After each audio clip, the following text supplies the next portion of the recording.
Maayong hapon sa tanan. Start balitaan plus ni Grense. Ako ini si Precious Candero. Bacolod, ginadusong ang maging regional training center ang syudad para sa iban nga sporting events. 25 anyos ka pasahero sa Bacolod Silay Airport nadakpan nga may dala nga drug paraphernalia. Mga kabalitaan, Bacolod ginadusong nga maging regional training center ang syudad para sa iban nga sporting events. Gin-request sa Bacolod City Government nga maging isa ka regional training center ang syudad para sa pila ka mga sports. Sa interview kay Mayor Greg Sataya, ginpahayag sini nga luyag niya ipahampang diri ang archery, basketball kag football. Suno sa alkalde may maayo nga team ang syudad para sa archery kag padayon ang mga ini nga naga-excel.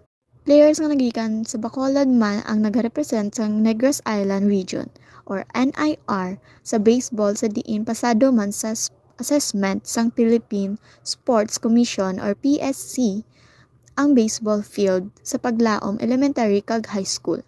Ginpabugal man ni Gasataya ang football program sang syudad sa diin align gid ini sa ginapakayo nga syudad nga football pitch sa Bacolod City National High School or BCNHS.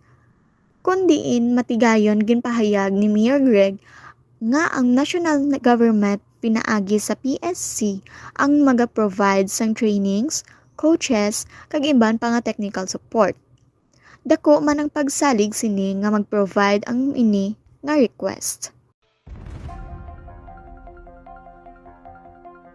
Samantala, 25 anyos nga pasahero sa Bacolod Silay Airport nadakpan nga may dala nga drug paraphernalia. 25 anyos nga pasahero nga lalaki sa Bacolod Silay Airport nadakpan nga may dala nga drug paraphernalia nakapasar sang alas 6 sang kaagahon. Mayo 11. Ang arestado ang kilala kay alias Isagani, nga pulumulyo sang barangay Batik sa syudad sang Silay. Ginpahayag ni Mayor Manuel Referzo, Office in Charge sang Bacolod Silay International Airport Police Station nga gin-intercept ang suspect matapos mag-agi sa walk-through machine kag ini ang nagpatunog sang alarma. Sang ginimbestigahan ang suspect, nasulod ni Sagani ang isa kang ipon nga natago sa plastik sang chewing gum.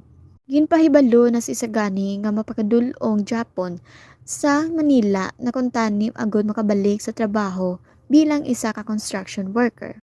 Sa Subong, temporaryo nga nakapriso sa Silay International Airport Police Station ang suspect kag nakabuk nga magaatubang sang kaso nga palagpas sa Section 12 sang Republic Act 9165.